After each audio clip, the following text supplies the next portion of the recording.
Muhammad Pandu Ristiono SOS MP, kelahiran Jakarta 24 Februari 1973. Pustakawan di Universitas Terbuka. Pada tahun 2022, Pandu terlibat sebagai anggota pada ICPI dan IPI. Salah satu inovasi unggulannya adalah ruang baca virtual yang membantu mahasiswa pelosok apabila terlambat dalam pengiriman modul. Baik, terima kasih. Assalamualaikum warahmatullahi wabarakatuh. Saya sebenarnya nervous ya, karena teman-teman bagus-bagus ya. Mungkin ada pepatah setiap orang ada masanya. Mungkin kali ini bukan masa saya gitu. Sudah lewat karena saya lihat peserta di sini dari kemarin saya lihat veteran semua ya. Sedangkan saya kan masih rising star gitu. Walaupun dari segi usia udah lewat 50. Baik, perkenalan kalau ada yang belum kenal gitu ya, tak kenal maka tak sayang. Nama saya Pandu Ristiono. Saya sehari-hari Saya Muhammad Pandu Ristiono, sehari-hari bekerja di Universitas Terbuka ya.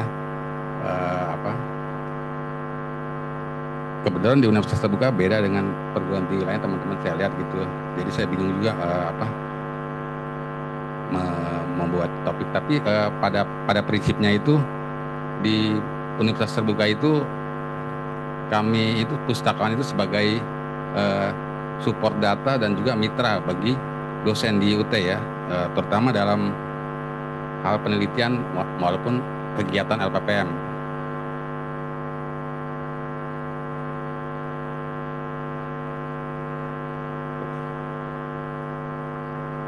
Nah,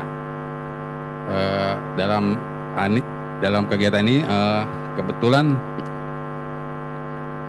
undang dasar dari yang lagi tren ini seperti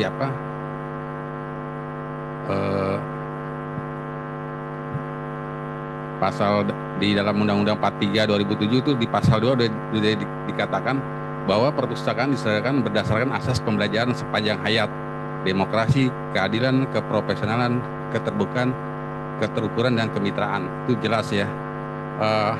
Kata kuncinya apa? Pembelajaran sepanjang hayat. Ini merupakan pembelajaran sepanjang hayat, salah satu jargon Universitas Terbuka juga, long life education, pendidikan sepanjang hayat. Nah, itu yang perlu kita garis bawahi. Kemudian di pembukaan Undang-Undang Dasar 45 juga dikatakan untuk kesejahteraan umum. Jadi kegiatan transformasi berbasis inklusi sosial ini sangat membantu. Artinya harus ada perubahan. Jadi setelah pemustaka itu harus ada perubahan ya. Dalam kegiatan kemitraan ini di UT itu perpustakaan tidak bisa bekerja sendiri, kita harus jual diri ya. Artinya jual diri, kita menawarkan ke unit-unit lain seperti ke LPPM, memang waktunya mereka gitu dalam hal pengabdian kepada masyarakat. Itu yang pernah dilakukan di Universitas Terbuka dengan perpustakaan seperti di sekitar UT di Pondok Cabe Udik itu kita udah pernah melakukan hidroponik. Cuman mohon maaf karena tadi malam ada HP laptop jatuh jadi goyang, nggak bisa, jadi ada kerusakan, jadi saya nggak maksimal itu. Kemudian dari dasar dari inklusi sosial itu merupakan dari RPJMN 4 punyanya Bappenas itu tahun 2020-2024 ya, rencana pembangunan jangka menengah nasional. Di situ tujuannya jelas ya, terciptanya keadilan informasi, peningkatan literasi informasi yang akan berdampak pada meningkatnya kesejahteraan masyarakat. Artinya apa? Bahwa keadilan informasi itu tidak merata di semua masyarakat ya. Mungkin untuk di daerah seperti daerah terpencil. Makanya saya itu bermitra dengan di luar LPPM juga ada namanya di UT itu pusat pengujian. Di pusat pengujian itu saya menawarkan diri untuk menjadi karena di UT itu ada sekitar 700 lokasi ujian yang tersebar di wilayah Indonesia ya. Kebetulan saya spesialis daerah 3T, terluar, terdepan, dan ya.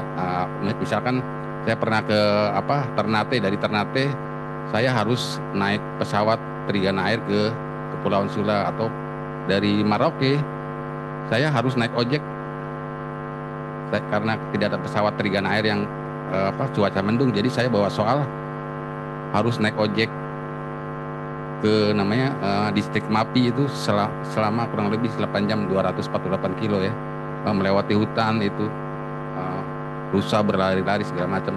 Nah, kalau kita naik Trigana Air itu ongkos pesawatnya 400.000, tapi saya naik ojek 2.500.000. Itu ojek yang pernah terbesar yang saya naik ya.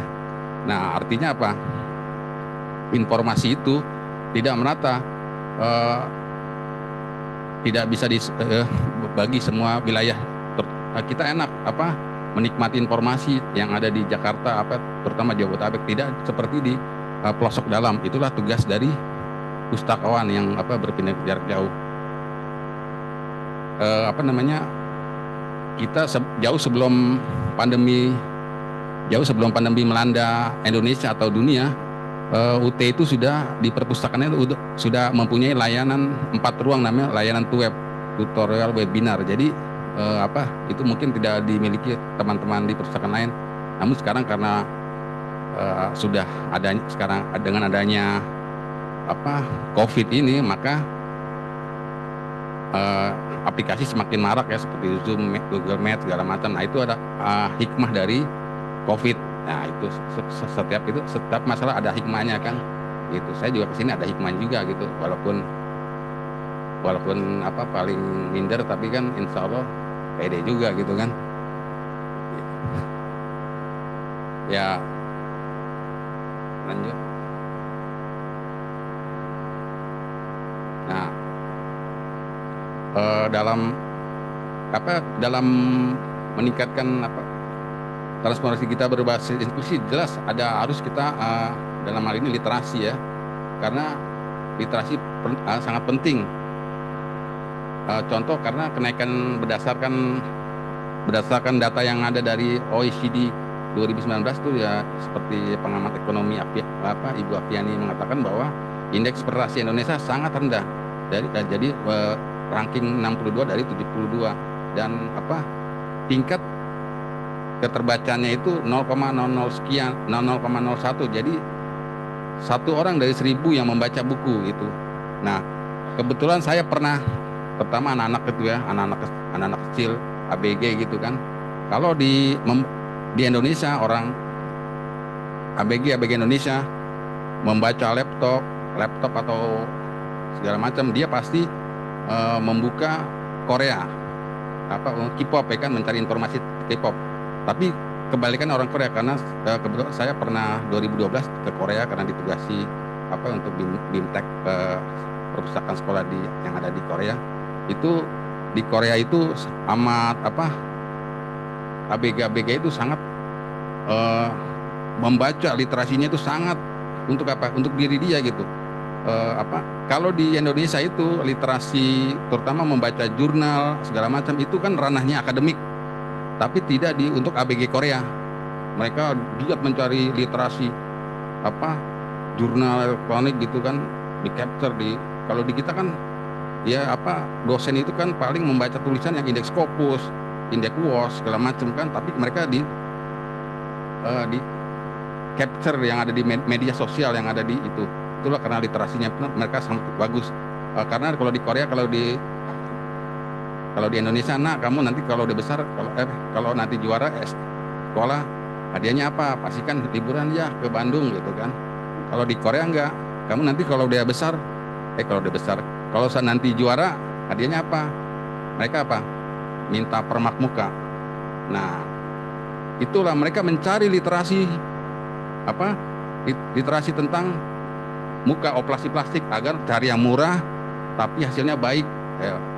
Tidak seperti ada yang di Indonesia mukanya plastik tapi dagunya lancip lah segala macam. Nah, itu.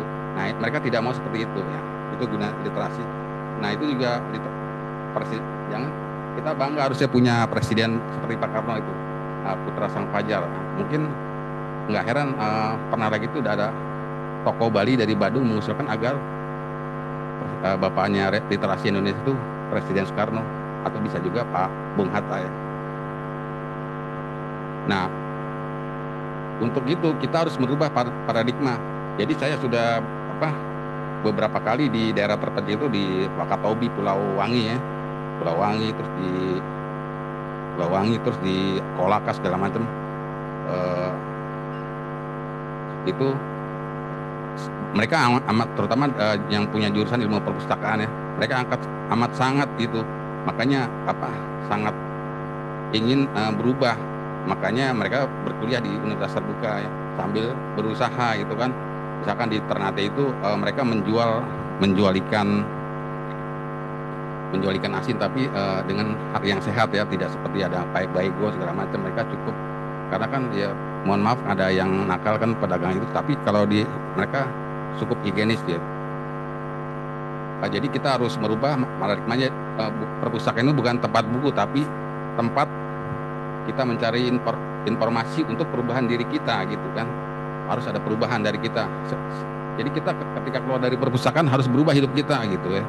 Mereka harusnya gitu. Karena saya sudah nge-zoom berapa kali dengan teman di era ini. Mereka selalu mengeluh tentang kebijakan, terutama bantuan dari Pemda tersempat ya. Terutama karena kalau mereka, karena mohon maaf, mereka kalau musim pilkada suka dimanfaatin Bapak Ibu ya, teman-teman sekalian. Nah itu tadi yang bermasuk inklusi itu, inklusi pendekatan pelayanan perpustakaan yang berkomitmen meningkatkan kualitas hidup ya kan, sesuai dengan pembukaan Undang-Undang 45. Nah itu tadi tujuannya untuk meningkatkan informasi, komunikasi, dan mampu meningkatkan kualitas hidup. Nah seperti saya juga punya desa binaan di Cijeruk dekat Hawaii itu, Lido ya. Lido itu mereka kumis kucing segala macam dijemur, daun-daun segala macam, dan hasilnya mereka jual di Tokopedia dan Shopee segala macam ya. Lumayan untuk peningkatan hidup. Nah itu artinya karena mereka tahu, jadi hidup mereka berubah gitu. Ini loh bisa dipasarkan, nggak harus ditebang, dibakar gitu. Nah terus yaitu bagaimana sih perpustakaan berperan, yaitu layanan konsisten, jangan hari ini masuk besok enggak, hari ini berubah enggak, konsisten mereka ya kan. Terus harus care sama melayani dengan senyum segala macam ya, humanis lah, kita harus humanis Pak, enggak jangan ada yang berisik jangan gitu. Terus menyediakan akses yang mudah, mengasih akses yang mudah, dan kita infokan kepada promosi ya kan, ini loh kita punya venue yang besar, ini loh kita punya koleksi yang bagus, ini segala macam. Terus meningkatkan kerjasama dengan organisasi lain, itu jelas. Tadi saya pernah selama unit aja kita harus bekerja sama ya kan, secara antara unit di dalam UT, apalagi dengan lembaga. Misalkan seperti UT pernah bekerja sama Ibu ya dengan Tempohari, itu saya baca dokumen dengan membangun D2 perpustakaan dengan tahun 92 Ibu masih tangan dengan Ibu Masini dan Prof. Setiadi. Kemudian baru ini kemarin dengan Ibu Opi mewakili Pak Sarip Bando ya, kemarin sambil penyerahan ini di UT itu Ibu. Jadi kedepannya harus kerjasama, bersinergi, karena juga perpustakaan harus bersinergi dengan UT juga, karena mahasiswa di daerah itu mayoritas memanfaatkan mahasiswa UT juga di pelosok gitu kan, amat sangat sayang. Nah, kendala nih, beberapa kendala yang sering mahasiswa yang sering curhat ke saya, kendalanya itu tadi jaringan. Memang di Papua itu jaringan bagusnya minta ampun kencang, ya. Saya nggak tahu karena mereka prioritas atau gimana gitu ya. Tapi saya pernah ke Maluku, dari Seram itu jalan ada, jadi Seram bagian barat lewat Piru, lewat namanya Taniwel. Itu jaringannya amat sangat hilang, nggak ada satu kecamatan juga. Itu karena tadi itu mungkin salah satunya tidak pedulinya pimpinan, terutama dalam perencanaan membuat anggarannya itu ya. Terus koleksinya juga kendalanya, koleksi nggak lengkap, males nggak lengkap. gue balik aja gitu. Artinya harus dilengkapi, dibuat mana yang ini harus dievaluasi segala sumber dayanya juga gitu. Harus membangun keahlian skill harus terus diasah, jangan bisanya cuman ngatalog, itu kan udah gak zaman lagi kan, seperti kemarin Pak Kapusnas bilang harus transfer knowledge segala macam ya kan, humanis. Jadi kalau bahasa ininya digital librarian yang humanis gitu kalau ya. Itu tantangan tadi saya bilang kurang APBD, promosi juga tadi amat sangat kurang promosi ya. Kita punya koleksi yang banyak, kita punya jaringan yang kuat, tapi orang nggak tahu buat apa mubazir, yaitu gunanya promosi gitu kan tadi. Terus ya udah bisa ya, kurang udah habis ya. Saya rasa itu saja ya teman-teman. Lebih kurangnya mohon maaf. Wassalamualaikum warahmatullahi wabarakatuh.